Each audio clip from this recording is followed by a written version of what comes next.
नमस्कार दोस्तों, आज के हमारे इस वीडियो में हम आपके लिए शुक्रवार व्रत की कहानी लेकर आए हैं।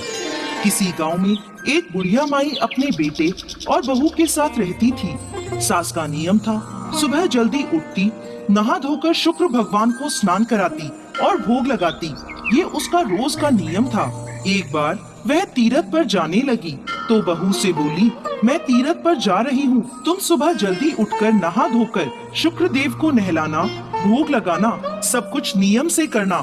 बहू बोली, ठीक है। सास तीरथ पर चली गई, परंतु बहू ना तो सुबह जल्दी उठती, ना शुक्र देव का कोई काम समय पर करती। सभी काम देर से उठकर देर से करती थी। एक दिन जब बहू स्नान कर रही थी, तब शुक्र देव की प्रतिमा बहू को देखकर हंसने लगी। बहू को बहुत बुरा लगा। कुछ देर बाद उसके घर एक पनिहारिन आई। बहू ने उसे कहा, तू शुक्र देव की प्रतिमा अपने घर ले जा, ये मुझे देखकर हंसती है। पनिहारिन बोली, ऐसे कैसे मैं प्रतिमा अपने घर ले जाऊं? मेरे घर में भी बहू बेटियां हैं। अगर तुम कहो तो मैं बाहर गड्ढा खोदकर इस प्रतिमा को दबा देती हूँ। बहू बोली, ठीक है, दबा दो।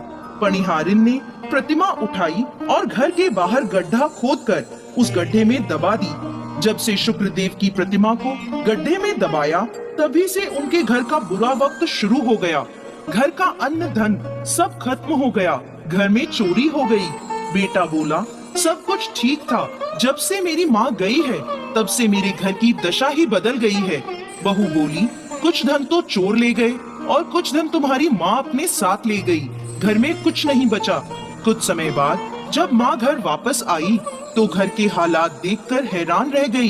बेटा बोला, माँ तुम्हारे जाते ही घर के हालात एकदम बदल गए। घर में चोरी हो गई।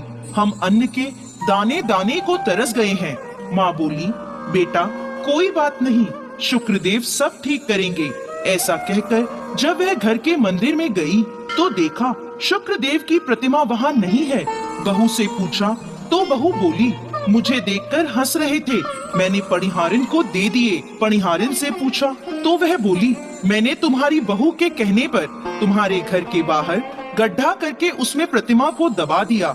सास भागी भागी गई और प्रतिमा को गड्ढे से निकालकर घर में लाई, नहलाया, धुलाया और फिर से मंदिर में विराजमान कर दिया।